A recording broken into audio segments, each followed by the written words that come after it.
जय श्री राम। दोस्तों, आज आपको बहुत ही बढ़िया एक सोहर गीत सुनाने जा रहे हैं। राम जी का सोहर कैसा लगा बताइएगा, लाइक और सब्सक्राइब करिएगा। देखिए राम जी क्या कह रहे हैं सीता जी से। काहे कबगिया लगायौ हो, कहे ने फूलावरिया हो, कहे ने फूलावरिया हो। राम काहे कलायौ मोरा गमनवा हो, सिधारौ मधु बन का हो, सिधारौ मधु बन का हो। राम काहे कलायौ मोरा गमनवा हो, सिधारौ मधु बन का हो, सिधारौ मधु बन का हो। देखन का बगिया लगायौ हो, फूलन फूलावरिया हो, फूलन फूलावरिया हो। मोरी सीता बिहिसन कलायौ तोरा गवनवा हो, सिधारौ मधु बन का हो, सिधारौ मधु बन का हो। सीता बिहिसन लायौ तोरा गवनवा हो, सिधारौ मधु बन का हो, सिधारौ मधु बन का हो।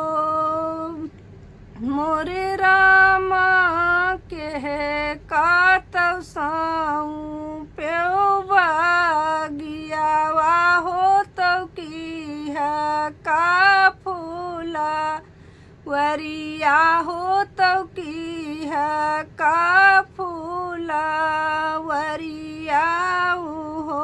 मोरे रामा के काईसाऊ प्यो मोरे मरिया हो, सिधारौ मधु बन का हो, सिधारौ मधु बन का हो।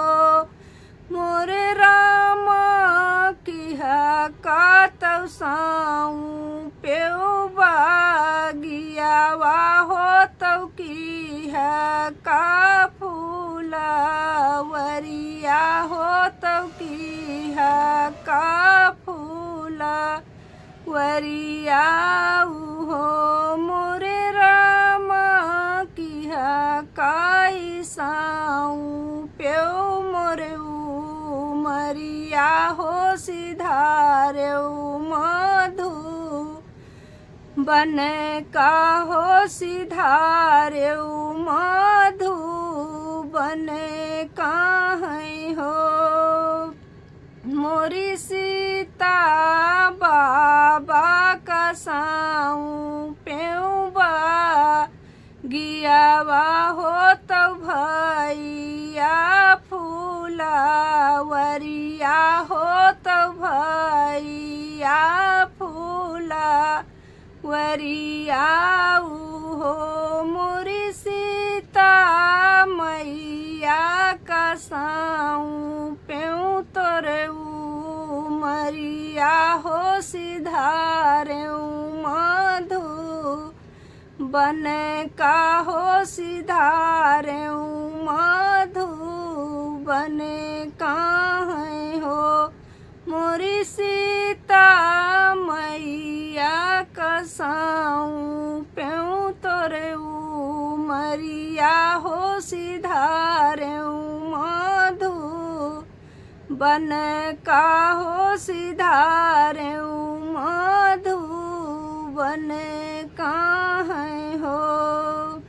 काहे का बगिया लगायऊ हो काहे न फूलावरिया हो काहे न फूलावरिया हो। मोरे रामा काहे कलायऊ मोरा गावनवा हो सिधारऊ मधुबन काहो सिधारऊ मधुबन काहे हो। मोरे रामा काहे कलायऊ मोरा गावनवा हो सिधारऊ मधुबन काहे हो। जय श्री राम।